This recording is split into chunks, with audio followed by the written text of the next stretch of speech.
दुनिया में अमेरिका रूस के बाद तीसरी महाशक्ति चीन नहीं बल्कि भारत होगा। भारत ने एक और मोर्चे पर चीन को मात दे दी है।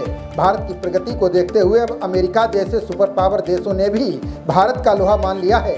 मॉर्गन स्टैनली के अर्थशास्त्रियों ने कहा कि जिस तरह भारत प्रगति कर रहा है उसे देखकर ऐसा लग रहा है कि इसकी वृद्धि दर 8% से ज्यादा है। भारत के स्मार्टफोन निर्यात में जबरदस्त उछाल आया है। वाणिज्य मंत्रालय द्वारा जारी किए आंकड़ों के मुताबिक 2023-24 की अप्रैल-दिसंबर अवधि के दौरान स्मार्टफोन निर्यात में भारत की हिस्सेदारी बढ़कर 7.76% पर पहुंच गई है। वहीं बीते साल ये महज 2% थी। भारत इस मामले में चीन और वियतनाम के बाद अमेरिका का तीसरा सबसे बड़ा स्मार्टफोन निर्यातक बन गया है।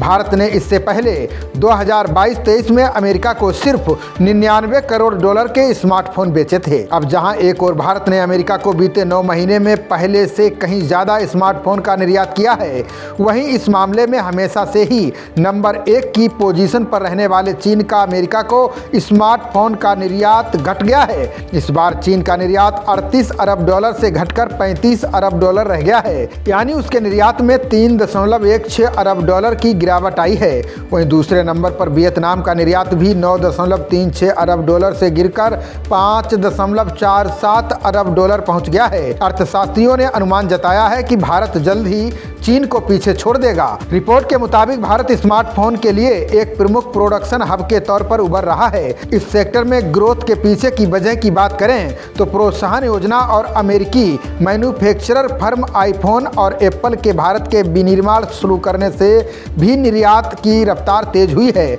दूसरी ओर भारत हर रोज तरक्की के रोज नए आयाम गढ़ रहा है। देश ही नहीं विदेशों में भी भारत की जय जयकार हो रही है। अब अमेरिका जैसे सुपर पावर देश ने भी भारत का लोहा मान लिया है। मॉर्गन स्टैनली के अर्थशास्त्रियों ने कहा कि इन्वेस्टमेंट के दम पर आगे बढ़ रही भारत की मौजूदा आर्थिक वृद्धि की रफ्तार 7% नहीं बल्कि औसत 8% से ज़्यादा है।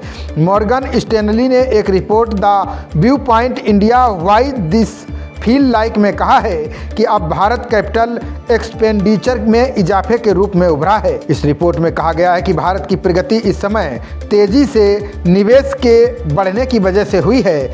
इसमें जीडीपी का बहुत ज़्यादा योगदान नहीं है। जीडीपी के मुकाबले इन्वेस्टमेंट 27% से बढ़कर 39% पहुंच गया है।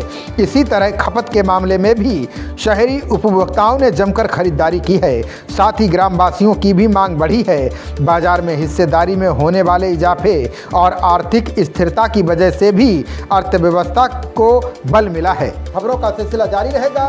देखते रहिए जनप्रवाद। नमस्कार।